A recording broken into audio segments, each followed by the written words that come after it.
जय हिंद दोस्तों। आज हम बात करेंगे आर्मी क्लर्क एग्ज़ाम की जान यानी इंग्लिश के बारे में। आप सब जानते हैं कि 50 में से 25 प्रश्न केवल इंग्लिश के आते हैं यानी 100 नंबर के। याद रखिए, मैथ, जीके और कंप्यूटर सब पढ़ते हैं, लेकिन जो इंग्लिश में स्कोर करता है वही फाइनल मेरिट लिस्ट में अपनी जगह पक्की करता है। यानी इंग्लिश जो है आपके एग्ज़ाम के लिए जान है। तैयारी को आसान बनाने के लिए हमने पूरे सिलेबस को 3 भाग में बांट दिया है। पहला भाग आपका ग्रामर है, दूसरा भाग वोकैबुलरी है, तीसरा भाग आपका रीडिंग कम्प्रिहेंशन, जिसमें कि आपका पैसेज आते हैं, और PQRS। PQRS का मतलब हुआ सेंटेंस रीअरेंजमेंट। ठीक है। अब देखिए, ग्रामर के पोर्शन से आपके 10 से 12 क्वेश्चन आता है, जिसमें कि आपको फिल इन द ब्लैंक्स वाला मिल जाएगा, एरर मिल जाएंगे, आर्टिकल मिल जाएंगे, प्रीपोजिशन मिल जाएंगे। ये आपके सारे जो है ना ग्रामर के सेक्शन में आ जाएंगे। वोकैबुलरी की बात करूँ तो डायरेक्टली सिनोनिम, एंटोनिम आते ही आते हैं हर एग्जाम में। ठीक है। और इसके अलावा इडियम्स एंड फ्रेजेस जो होते हैं, और वन वर्ड सब्स्टिट्यूशन जो होता है वो पूछा जाता है। और रीडिंग कम्प्रिहेंशन से यानी कि पैसेज से, देखिए पहले पैसेज 2 पूछा जाता था, ठीक है ना, लेकिन अब क्या है, एक पैसेज भी कभी कभी पूछा जाता है। आप मान कर चलिए एक पैसेज तो 100% आएंगे, 2 पैसेज भी आ सकते हैं, और 2 से 3 क्वेश्चन जो होंगे आपके सेंटेंस रीअरेंजमेंट से होंगे, जिसे कि आप लोग PQRS के नाम से जानते हैं, जिसमें कि सेंटेंस को आपको अरेंज करना पड़ता है। इसके अलावा ग्रामर में जो मेन जो सब्जेक्ट होता है, मेन जो टॉपिक होता है ग्रामर का, वो होता है आपका सब्जेक्ट वर्ब एग्रीमेंट, जिसे कि हम लोग क्या कहते हैं, सिंटैक्स भी कहा जाता है। क्या कहा जाता है? सिंटैक्स भी कहते हैं। देखिए आपके ग्रामर में सिंटैक्स के नाम से आएगा, या कभी कभी सब्जेक्ट वर्ब एग्रीमेंट के नाम से आएगा, इसे ही सिंटैक्स कहा जाता है। और सिंटैक्स में क्या क्या ज़्यादातर पूछा जाता है आपके एग्जाम में, जैसे as well as, along with, together with, ये सारे आपको फंसाने वाले क्वेश्चन होते हैं। ठीक है। जिसमें क्या होता है ना, जैसे आपको एज वेल एज रहे और अलॉन्ग विथ रहे, टुगेदर विथ रहे, इसमें आपको 2 सब्जेक्ट देगा, और जो सब्जेक्ट पहले रहता है उसके अकॉर्डिंग आपका वर्ब लेता है। देखिए है ना, फॉलो फर्स्ट सब्जेक्ट, यानी अगर आपका सब्जेक्ट पहला, यानी इससे पहले वाला जो आपका वर्ड रहेगा ना, उसे में जो आपका सिंगुलर या प्लूरल रहेगा उसके अकॉर्डिंग वर्ब का यूज़ करेंगे। यही होता है फंसाने वाले, और बच्चे यहीं फंसते हैं। जैसे नाइदर नॉर से क्वेश्चन आते हैं, आइदर और से, नॉट ओनली बट ऑल्सो आता है। इसमें क्या होता है ना, जैसे इसके बाद यानी कि और के बाद, नॉर के बाद, बट ऑल्सो के बाद जो आपका नॉन जो आएगा ना, उसके अकॉर्डिंग आप लोग वर्ब का यूज़ करेंगे। अगर वो इसके बाद या कि बट ऑल्सो या फिर और या फिर नॉर के बाद जो वर्ड आएगा उसके अकॉर्डिंग आप लोग वर्ब का यूज़ करेंगे। जैसे सब्जेक्ट यानी सिंगुलर रहेगा सिंगुलर यूज़ करेंगे, प्लूरल रहेगा तो प्लूरल का यूज़ करेंगे। आगे है one of the, each of the, ये आपके हर एक एग्जाम में पूछा जाता है आपका। ठीक है ना। इसके बाद हमेशा क्या आता है, इसके बाद हमेशा क्या आता है, वन ऑफ दी हो, ईच ऑफ दी हो। ठीक है। उसके बाद हमेशा प्लूरल नाउन का यूज़ किया जाता है। क्या यूज़ किया जाता है? प्लूरल नाउन का यूज़ किया जाता है। लेकिन वर्ब क्या लगता है? वर्ब आपका सिंगुलर लगता है। सिंगुलर क्यों लगता है? कि बहुत सारे में से, देखिए बहुत सारे में से एक की बात किया जा रहा है, प्रत्येक की बात किया जा रहा है, इसीलिए आपका सिंगुलर वर्ब का यूज़ करेंगे। बच्चे ज़्यादातर यही पर फंसते हैं। क्या होता है ना, इसके बाद आपको दे देगा, जैसे देखिए one of the boys, one of the boys जैसे कर देगा ना, बच्चे कहाँ फंस जाएंगे। देखिए बॉयज़ देखेंगे ना, जहाँ प्लूरल देखेंगे प्लूरल वर्ब को चुन लेंगे, लेकिन ये गलत हो जाता है। आगे है टाइम है, वेट है, डिस्टेंस है, ये हमेशा क्या करता है, तो सिंगुलर वर्ब ही लेता है। तो ये सारे ऐसे ऐसे पॉइंट्स सबको ना याद रख लीजिएगा। देखिए ये सारे पॉइंट मैंने क्यों बताया है आपको, क्योंकि ये सब जो है ना कई बार आपके एग्जाम में आ चुके हैं, और ऐसे ही क्वेश्चन आपके एग्जाम में आते रहेंगे। ठीक है ना। इसके अलावा आता है आपका नॉन प्रोनाउन से। देखिए नॉन से आपके कई सारे क्वेश्चन पूछे जाते हैं, और नॉन में बहुत सारे बच्चे फंस जाते हैं। देखिए जैसे कि आप लोग जानते हैं अनकाउंटेबल नॉन होता है ना, ये सब आपका सीनरी, फर्नीचर, लगेज, एडवाइस, ये सारे क्या होते हैं, सिंगुलर होते हैं। ठीक है ना। ये अनकाउंटेबल है, इसमें एस या एस जोड़ के हम लोग प्लूरल नहीं बनाते हैं। कभी कभी क्या कर देगा आपको, यहाँ सीनरी है ना, क्या कर देगा, SCNERIES कर देगा, क्या कर देगा, सीनरीज कर देगा। तो आप समझ जाएंगे कि वहाँ का दृश्य, वहाँ का विजुअल जो है ना अलग अलग है, तो आप समझ जाएंगे तो ठीक है। लेकिन कभी भी सीनरी को हम लोग प्लूरल में यूज़ नहीं करते हैं, SES नहीं लगाते हैं। ठीक है। तो ऐसे आपके क्वेश्चन कई बार एग्जाम में आ चुके हैं। फर्नीचर क्या होता है, फर्नीचर एक रहे या एक से अधिक रहे, हमेशा फर्नीचर फर्नीचर ही रहेगा, इसमें कभी भी एस या एस नहीं लगेगा।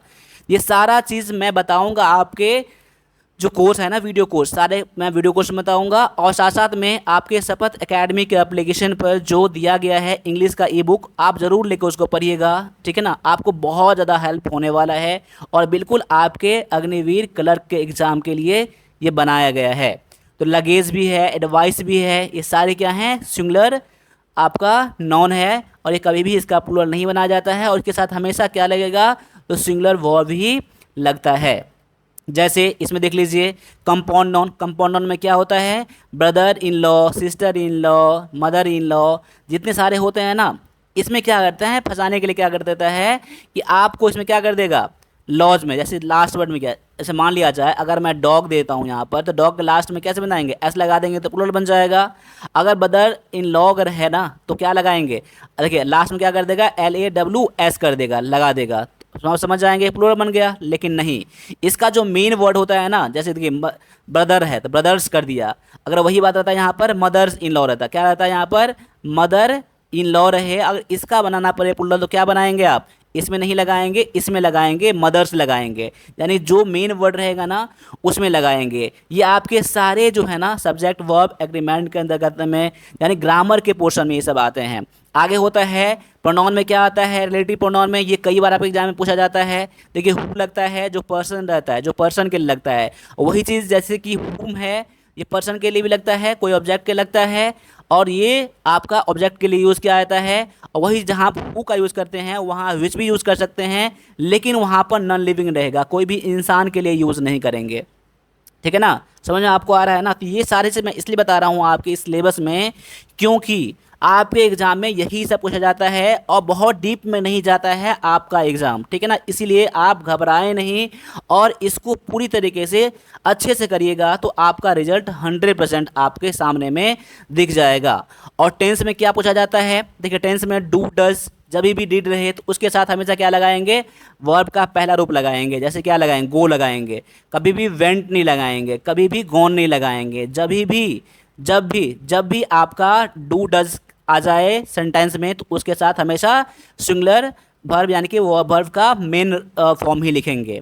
आगे है सिंस, पॉइंट और time, for, period of time, यानी कि जहाँ पर जैसे फिक्स टाइम रहेगा, जैसे रहेगा मंडे तो क्या हो जाएगा, सिंस मंडे हो जाएगा। अगर रहेगा सिंस 1998 आ जाएगा, 1998 आ जाएगा, यानी कि मतलब ये वहाँ से, यानी कि टाइम जहाँ से फिक्स रहता है वहाँ से आप लोग सिंस का यूज़ करते हैं। फॉर यहाँ का यूज़ कहाँ करेंगे, हम यूज़ करेंगे फॉर 5 डेज़, क्या करेंगे, फॉर 5 डेज़। अब कितने दिन से, कब से 5 दिन, ऐसा तो डेट फिक्स नहीं है ना, तो वहाँ पर क्या यूज़ करेंगे, तो वहाँ पर फॉर का यूज़ करते हैं, यानी पीरियड ऑफ टाइम के लिए आप फॉर का यूज़ करते हैं और पॉइंट ऑफ टाइम के लिए आप सिंस का यूज़ करते हैं। ये सब सारे आपके अग्निवीर क्लर्क के एग्ज़ाम में पूछे जाएंगे, ठीक है ना। आगे है आपका कंडीशनल, जो आपका सेंटेंस बनता है ना, जैसे इफ रहता है और देखें दो आपका सेंटेंस फ्यूचर में रहेगा, तो जिसमें कंडीशन लगा रहता है ना, वो आपका सिंपल प्रेजेंट टेंस यानी कि प्रेजेंट इंडेफिनिट में रहता है। टेंस में यही सब आपके एग्जाम में क्वेश्चन पूछे जाते हैं। और आर्टिकल तो मेन है आपका, आर्टिकल और प्रीपोजिशन। आर्मी क्लर्क एग्जाम में, आर्मी क्लर्क का जो आपका एग्जाम होने वाला है, ऐसा कोई भी एग्जाम नहीं है जिसमें कि आर्टिकल और प्रीपोजिशन से नहीं पूछा गया है, ठीक है ना। तो इसलिए आप लोग 100% इसका तैयारी करके जाएं, और मैं इस तरह से तैयारी करवाऊंगा और इस तरह से मैं क्वेश्चन लाऊंगा यूट्यूब पर भी और शपथ एकेडमी के एप्लीकेशन पर भी। मैं जो कराऊंगा ना आपके एग्जाम के लेवल में, देखिए पढ़ाने वाले मेरे से बेहतर मिल जाएंगे, आपको बहुत डीप से डीप पढ़ाएंगे। लेकिन इसमें मेन क्या होता है ना, आपको पढ़ना कितना है, बहुत ज़्यादा नहीं पढ़ना है, आपको इतना पढ़ना है जो एग्ज़ाम को पास कर जाएं, ठीक है ना। इतना ही मैं कराऊंगा, और मैं पास ही नहीं करवाऊंगा, अच्छे नंबर से करवाऊंगा, और मैं वही कराऊंगा जो आपके एग्ज़ाम में आएंगे। इसलिए एक भी क्लास मेरा मिस मत करिएगा। तो आर्टिकल और प्रीपोजिशन में पूरे के तरीके से आप लोग ध्यान दीजिएगा, और ज़्यादातर आप लोग फिक्स प्रीपोजिशन जो होता है ना उस पर ध्यान रखिएगा। ये आप एग्ज़ाम में पूछे ही जाते हैं। जैसे कि गुड एट मतलब मैंने बताया था इससे लास्ट वाले क्लास में, कोई स्किल हो, कोई गुण में, कोई सब्जेक्ट में अच्छा होता है तो उसके साथ क्या यूज़ करते हैं, गुड एट का यूज़ किया जाता है।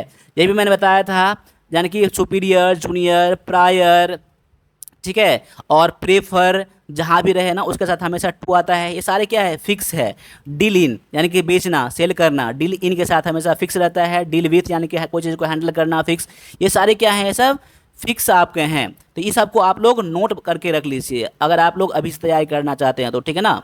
अब आगे आते हैं अगले पोर्शन में आपका ग्रामर में, ये आपका कंजंक्शन, वॉइस और नारेशन। देखिए वॉइस नरेशन से उतना नहीं, लेकिन कंजंक्शन से तो 100% करेंगे, और वॉइस भी कर लीजिए, नरेशन भी कर लीजिए, क्योंकि आपको 25 में से कम 24, यानी कि मैं तो बोलूँगा 25 का 25 करके आ जाइए, लेकिन ये सब कहने की बातें होती हैं। 25 का 25 कर सकते हैं और बच्चे करते भी हैं, लेकिन आप लोग टारगेट क्या रखिए, 23, 24, 25 का टारगेट रखिए आप लोग, ठीक है ना। इतना टारगेट रखेंगे तभी आप लोग 100% श्योरिटी के साथ आप लोग आंसर एग्जाम में करके आएंगे, और आपका वर्दी आपका आपके बॉडी पर दिखेगा, ठीक है ना। तो यहाँ पे देखिए, जैसे कि मान लिया जाए हार्डली, हार्डली जहाँ भी रहता है तो हार्डली के साथ क्या कर देगा, वेन का यूज़ करेंगे। कभी कभी दे देगा आपको कॉमन एरर में या फिलर्स में दे देगा आपको, वहाँ पर दे देगा दैन दे देगा, तो दैन का यूज़ नहीं करेंगे, क्योंकि नो सुनर के साथ दैन का यूज़ होता है। ये सारे फिक्स सब हैं। तो इस सब को आप लोग ऐसे ऐसे वर्ड को याद कर लीजिएगा हमेशा के लिए, और याद ही नहीं, प्रैक्टिस कीजिएगा, और अधिक से अधिक आप लोग टेस्ट लगाइए, अधिक से अधिक टेस्ट लगाइए। जो शपथ एकेडमी के एप्लीकेशन पर टेस्ट बना दिया गया है ना, वैसे आप लोग टेस्ट लगाइए, बिल्कुल आप एग्जाम के लेवल में है, ठीक है ना। आप लोग टेस्ट लगाएंगे तो समझ पाएंगे कि मैं क्या करवा रहा हूँ। देखिए वहाँ पर टेस्ट अभी कम से कम 20 से 25 टेस्ट वहाँ पर है, और आपके एग्ज़ाम तक 50 टेस्ट से ज़्यादा ही टेस्ट उसमें हो जाएंगे। इतना एक मैं कंफर्म बोल रहा हूँ आप लोगों को, ठीक है ना। अब आगे आते हैं, नरेशन को भी देख लीजिएगा आप लोग। इसके अलावा आपका जो सेकेंड पार्ट जो आता है ना, ये आपका वोकेबलरी का, जिसमें कि साइनोनिम एंटोनिम जो पूछे जाते हैं। देखिए बहुत डीप में नहीं जाना है, इसको लेकर बहुत डीप में मत जाइएगा। बहुत डीप में जाएंगे तो वर्ड तो क्या होता है, पूरा इन्फिनिट होता है, अनंत होता है, उतना याद करना पॉसिबल नहीं है। लेकिन मैं इस क्लास के लास्ट में बताऊंगा कि क्या क्या क्या पढ़ना है और कैसे कैसे पढ़ना है और कितना कितना पढ़ना है, ठीक है ना। देखिए रोबोस्ट, कैंसिल, डिलीजेंट, एबुंडेंट, वेग, ये सारे जो है ना आप एग्जाम में आ चुके हैं। आपको तो वर्ड याद करना ही है, साथ साथ में इसका एंटोनिम जो है ना वो भी आप लोग नोट करके याद करते रहिएगा। जैसे आप लोग याद रखिएगा, रोबस्ट मतलब मजबूत होता है, इसका एंटोनिम वीक होता है, फीबल होता है। अब यहीं पर वर्ड लिखें तो 1 2 लिखें, और इसको याद कर लिया आपने तो डायरेक्टली आपके मन में क्या आना चाहिए, वीक आना चाहिए, फीबल आना चाहिए। काउंसिल है यहाँ पर छिपाना है, तो यानी कि रिवील करना, आपका प्रकट करना, दिखाना। डिलीजेंट, डिलीजेंट कैसे है, मेहनती है, यानी दिल्ली के लोग क्या होते हैं, बहुत ज़्यादा मेहनती होते हैं। दिल्ली के लोग, दिल्ली मतलब क्या, डिलीजेंट है ना, दिल्ली के लोग बहुत बहुत मेहनती होते हैं। इंडस्ट्रियस है, इंडस्ट्रियस उसका सिनोनिम हो जाएगा, ठीक है ना। तो ऐसे आपको याद करना है, ठीक है ना। अब आगे है कि इडियम एंड फ्रेजेस में आपको कैसे हेल्प करेगा। एक तो डायरेक्टली क्वेश्चन आपके सामने में आ जाएगा, और साथ साथ में कैसे आएगा आपको, ये फिलर्स में काम आपको आ जाएगा। किस में आएगा, ज़्यादातर फिलर्स में काम आएगा आपको। और इसके अलावा आपको स्पॉटिंग एरर में आप आ जाएंगे, ठीक है ना। तो इस सब को आप लोग याद करिएगा, और सेंटेंस में कैसे आपका यूज़ होता है ना, उसको आप लोग देख के कीजिएगा। आगे है आपका कंप्रिहेंशन और PQRS। देखिए ये आपका स्कोरिंग सब्जेक्ट सबसे ज़्यादा होता है। ये आप कैसे कर सकते हैं पता है आपको ना, जितना अधिक रीडिंग करेंगे ना और प्रैक्टिस करेंगे ना, उसमें ग्रामर के वर्ड के जो भी आते हैं ना, जैसे वर्ड आएगा तो वर्ड को नोट कर लीजिएगा और रिमेंबर कीजिएगा, ठीक है ना। उसके बाद आपको उसमें देखना है कि लिंकिंग वर्ब सब क्या होता है PQRS के लिए, ठीक है ना। देखिए आप पूरी तरीके से पढ़ेंगे ना, तो आप समझ गए कि आप नहीं कर पाएंगे। इसमें से प्रैक्टिस जितना करिए। देखिए प्रैक्टिस जैसे करेंगे ना, जैसे मैं करवा रहा हूँ क्लास में, आप इसे लास्ट वाला क्लास में यूट्यूब पर देख लीजिएगा, ठीक है ना। तो वहाँ जाकर देख लीजिएगा कि मैंने कैसे कराया। मैंने तो बहुत सारा क्वेश्चन इसमें ऐसा था इसमें कि मैंने सेंटेंस को पूरा पूरा पढ़ाया नहीं, ठीक है ना। मैंने डायरेक्टली क्या कर दिया, आंसर ही कर दिया। कैसा आंसर कर दिया, वो आपके सामने में था, ठीक है। तुक्का मार के नहीं किया मैंने, क्या लिंक इसमें लगाया, मैंने लिंक लगाया, किसमें लिंक लग रहा है। और साथ साथ में इसमें सबसे ज़्यादा आपको काम आएगा, ऑप्शन जो दिया रहेगा ना 1 2 3 4 रहेगा, उसमें से कौन सा ऑप्शन नहीं आएगा ये आपको छांटना है। आपको ऐसा करके करना स्टार्ट कर देंगे ना तो 100% आप PQRS भी कर लेंगे, चाहे कितना भी बड़ा लेंदी आपका PQRS हो, आप कर सकते हैं, ठीक है ना। इसके अलावा पैसेज तो आपको रीड करना है इसके लिए, ठीक है ना। रीड करना है पैसेज को। और एग्ज़ाम में क्या करना है आपको, पहले इस पे 4-5 क्वेश्चन जो आते हैं ना, क्वेश्चन के ऊपर पढ़ लीजिएगा। और क्वेश्चन में जो मेन में वर्ड रहता है ना, डायरेक्टली पैसेज में ढूंढिएगा कि ये आपका वहाँ कहाँ है। देखिए बहुत लेंदी पैसेज नहीं होता है, पैसेज छोटा रहता है, तो पैसेज उतना पढ़ना भी कभी कभी मुश्किल हो जाता है, टाइम नहीं बचता है। तो पहले क्वेश्चन पढ़ लीजिएगा। ये सारा चीज़ मैं करवाऊँगा आपको, और करवाया भी है मैंने, ठीक है ना। तो ये सब चीज़ अभी मैं आगे लेके चलता हूँ आपको। मैं जब इंग्लिश क्लास करवाऊँगा ना, और जो मैंने कराया है ना, उसको देखिएगा कैसे करते हैं हम लोग, ठीक है ना। आगे जो है ना, सबसे अच्छा और सबसे जो बढ़िया आपका रूल जो है ना, ये क्या है देख लीजिए। आपका 100% सिलेक्शन के लिए देखिए, ग्रामर के जो रूल हैं, ठीक है ना, उसको पूरा आप एक बार पढ़ लीजिए थॉरली। और जो ग्रामर का जो भी बुक हो, कोई सा भी बुक हो, उसको पढ़ के उसके लास्ट में जो चैप्टर एक्सरसाइज दिया रहता है ना, उसको कीजिएगा आप लोग। और एक्सरसाइज करने के बाद जो जो मेन पॉइंट रहे ना, एक नोट बुक बना लीजिएगा इंग्लिश के लिए, ठीक है ना। और जो जो मेन मेन लगे, भूलने वाला लगे ना, उसको एक बार नोट कर लीजिएगा। और कभी कभी वीकली इसको रिपीट करिएगा, ठीक है ना। और अभी से आप लोग डेली डेली कम से कम 10 से 15 अगर हो सके 20 कर लीजिएगा। 20 से ज़्यादा मत करिएगा, मैं इसमें भूलने का चांस ज़्यादा रहता है। इतना वर्ड कीजिएगा, ठीक है ना। और प्रैक्टिस कैसे करना है आपको, देखिए प्रैक्टिस कैसे करना है मैंने बताया ना, ऑप्शन को चुनने के लिए ऑप्शन पर ज़्यादातर फोकस करिएगा। आप गलती मत चुनिएगा, गलती प्रैक्टिस का मत करिएगा। अभी आपके पास टाइम है तो आप कोशिश करिएगा कि ऑप्शन को कैसे हटाएं, ठीक है ना। इसके अलावा में डेली आपको प्रैक्टिस करना है, एक पैसेज कम से कम डेली करना है, और 5 क्वेश्चन PQRS का करना ही करना है, या आप तभी एग्ज़ाम को क्रैक कर सकते हैं। अदरवाइज आपका फिर से सपना इस बार अधूरा रह जाएगा। तो अधूरा मत होने दीजिए अपने सपने को, और मेरे साथ कीजिए। और जो भी क्लास आ रहा है ना, सभी क्लास को 100% आप देखा करिए। और अभी जो कुछ क्वेरी है ना, तो आप मुझे व्हाट्सएप ज़रूर करिएगा 9102195290 पर। और साथ साथ में जो क्लास करवा रहा हूँ, क्लास करिएगा। और जो ई बुक दिया गया है, यानी कि PDF जो दिया गया है ना, उसको जाकर पढ़िएगा। वहाँ कंप्यूटर का भी है, इंग्लिश का भी है। और टेस्ट ज़रूर बाई कर लीजिएगा। देखिए टेस्ट का प्राइस अभी कम कर दिया गया है, जाइए एप्लीकेशन पर, और अग्निवीर क्लर्क के नाम से होगा, वहाँ पर जाकर टेस्ट बाई करिए। और टेस्ट डेली अभी से देना स्टार्ट कर दीजिए, ठीक है ना। तो मिलते हैं अगले क्लास में, तब तक के लिए सभी से एक बार फिर से जय हिंद, जय भारत।